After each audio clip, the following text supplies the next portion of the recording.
السلام علیکم ورحمۃ اللہ وبرکاتہ۔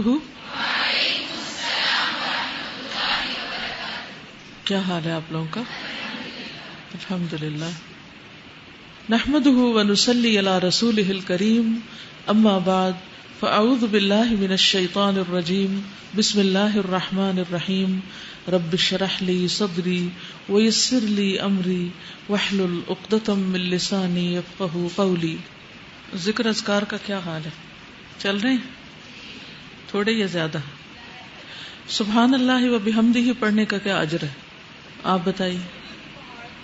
سونے کا پہاڑ خرچ کرنے سے بھی زیادہ بڑا اجر ہے اس شخص کے لیے جو سبحان اللہ و بحمدہ پڑھے۔ خاص طور پر کب زیادہ پڑھنا؟ جب انسان خوف کھائے۔ کس چیز سے؟ رات کے اندھیرے سے اور دشمن سے مال خرچ کرنے سے۔ پڑھیے کم از کم 3 دفعہ سبحان اللہ و بحمدہ، سبحان اللہ و بحمدہ۔ اللہم انی اسألک علما نافعا بھی پڑھیے، 3 دفعہ پڑھیے۔ سبحان اللہ والحمد للہ ولا الہ الا اللہ واللہ اکبر بھی 3 دفعہ پڑھیے۔ درود شریف پڑھیے کیونکہ جمعے کا دن درود شریف پڑھنے کا دن ہے۔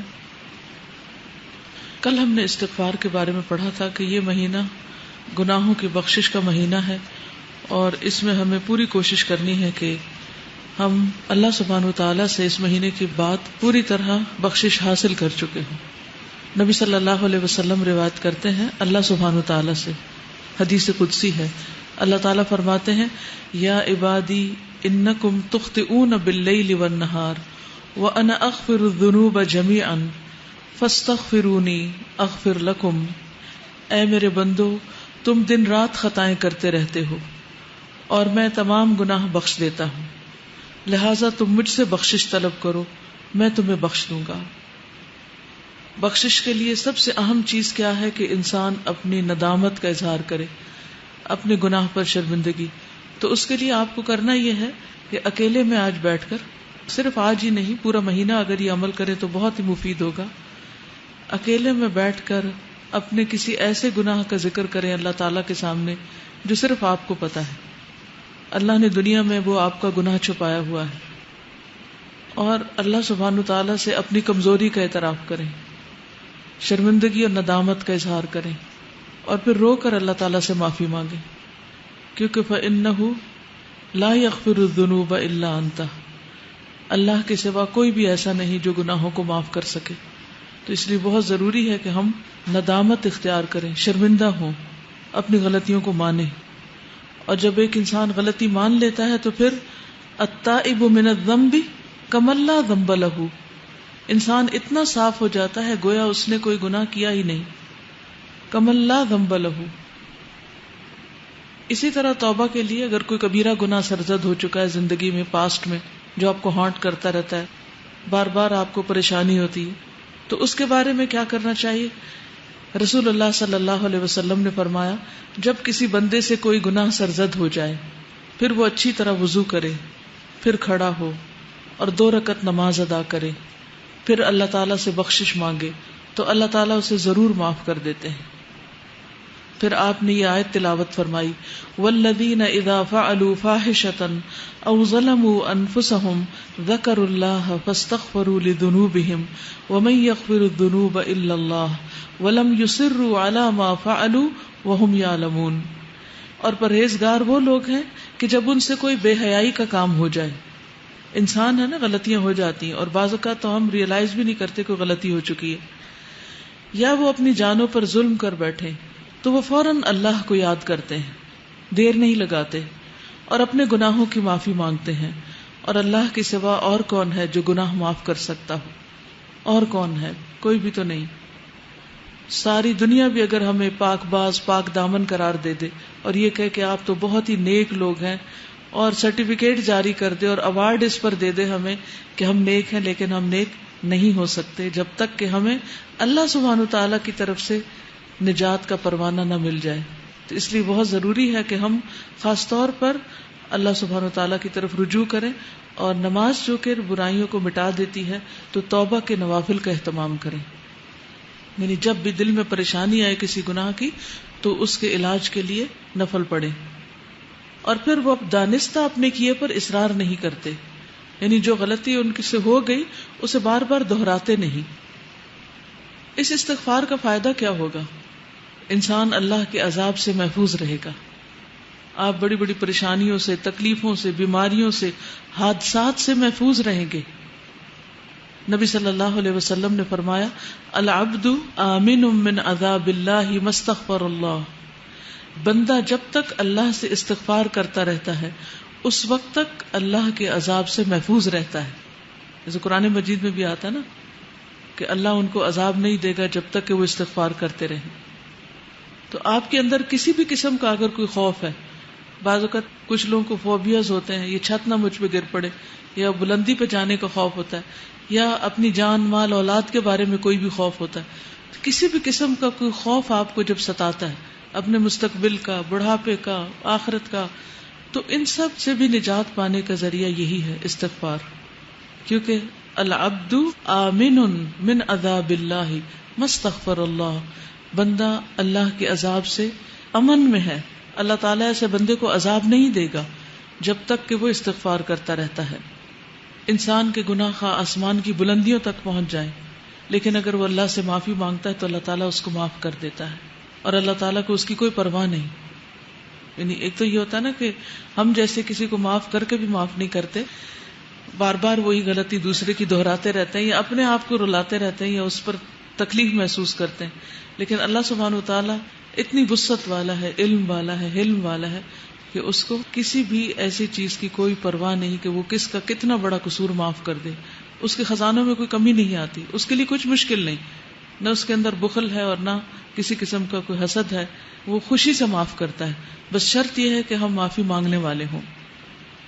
اور ہر انسان خطا کار ہے، اور بہترین خطا کار وہ ہیں جو بہترین اور بہت زیادہ توبہ کرنے والے ہیں، التوابون ہیں۔ اور پھر یہ بھی خوشخبری ہے کہ آپ کے گناہ نیکیوں میں بدل جائیں گے، یعنی جو غلطیاں، کوتاہیاں، کمیاں ہو گئی وہ الٹا نیکی میں بدل جائیں گی، اور خصوصاً جب انسان استغفار کرتا ہے اور جیسے کوئی نیا مسلمان ہوتا ہے۔ اسی طرح اپنی بک آف ڈیڈ کے بارے میں کبھی کبھی ہمیں ضرور فکر لگتی ہے کہ پتہ نہیں اس میں کیا لکھا ہوا کس درجے کا سامنے آئے گا، اور اسے دیکھ کر ہماری کیفیت کیا ہوگی، ہمیں اتنی شرمندگی ہوگی، ہم اسے فیس کر سکیں گے یا نہیں۔ تو جو شخص چاہتا ہے کہ اپنا صحیفہ دیکھ کر خوش ہو جائے، اسے چاہیے کہ استغفار کی کثرت کر دے، کیونکہ اس میں سے وہ سارے انوانٹیڈ چیزیں رب ہو جائیں گی، اریز ہو جائیں گی، صاف ہو جائیں گی۔ جیسے بچے کام کرتے ہیں نا، ہوم ورک کرتے ہیں اور بڑے کانشیسلی کرتے ہیں، پھر اگر کوئی ایکسٹرا ڈاٹ بھی لگ جائے تو فوراً ربڑ لے کے اس کو مٹانے لگتے ہیں، یا وائٹنر لے کے اس کو، کہ یہ نظر نہ آئے۔ تو اسی طرح ہم بھی ہر روز اپنا ہوم ورک کر رہے ہیں آخرت کے لیے، اور کچھ نہ کچھ دھبا اس میں لگا ہی بیٹھتے ہیں، نہ چاہتے ہوئے بھی کہیں نہ کہیں کچھ ہو جاتا ہے۔ تو اس کے لیے بہترین طریقہ کیا ہے کہ ہم ساتھ ہی استغفار کا وائٹنر پھیر دیں، اور اتنا خوبصورت رجسٹر ہو کہ دیکھ کے دل خوش ہو جائے۔ جیسے ایک ٹیچر بچے کا کام دیکھ کر خوش ہو جاتی ہے نا کہ ایکسیلنٹ، بہت ہی بہترین ہے۔ تو اللہ سبحانہ وتعالی ہمارا عمل دیکھیں اور خود ہم اس کو دیکھیں تو ہم خوش ہو جائیں۔ آپ صلی اللہ علیہ وسلم نے اس شخص کو خوشخبری بھی دی ہے، طوبی لمن وجد فی صحیفته استغفارا کثیرا۔ اور اس کے لیے ہمیں کرنا کیا چاہیے؟ اپنی زبان میں بھی استغفر اللہ کہیں، اللہ سے معافی مانگے، اور مختلف جو استغفار کی دعائیں ہیں ان کو پڑھیں۔ انشاءاللہ ایک نیا کارڈ بھی بن رہا ہے جس میں سارے استغفار قرآن مجید سے اور مسنون جتنی بھی دعائیں استغفار کی ان سب کو جمع کریں، تاکہ کوئی کسر نہ چھوڑیں اللہ سبحانہ وتعالیٰ سے معافی مانگنے کی ہر طریقے سے۔ کیونکہ بعض اوقات ہوتا ہے نا، ایک انداز میں بات کرنا اللہ تعالیٰ کو پسند آتا ہے، اور بعض اوقات ایک اور انداز میں زیادہ افیکٹو ہوتا ہے۔ تو ہمیں نہیں پتا کہ کون سا طریقہ اللہ کو زیادہ پیارا ہو، تو ہم سارے طریقے اختیار کر لیتے ہیں تاکہ اللہ تعالیٰ ہمیں معاف فرما دے۔ اور عام طور پر جو کثرت سے آپ چلتے پھرتے پڑھ سکتے ہیں، واستغفر اللہ العظیم الذی لا الہ الا هو الحی القیوم واتوب الیہ، اس کا اتنا زیادہ اجر بتایا جاتا ہے کہ اگر کوئی میدان جنگ سے بھاگا، اور یہ کبیرہ گناہ ہے میدان جنگ سے بھاگنا، تو اس کو بھی معاف کر دیا جاتا ہے جو شخص یہ پڑھتا ہے، استغفر اللہ العظیم الذی لا الہ الا هو الحی القیوم واتوب الیہ۔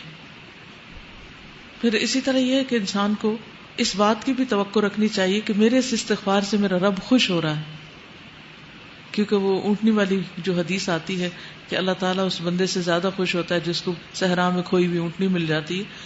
تو جب ہم استغفار کرتے ہیں تو یہ کوئی معمولی فعل نہیں ہے. اللہ سبحانہ تعالیٰ اپنے بندے سے راضی ہو جاتے ہیں, خوش ہو جاتے ہیں.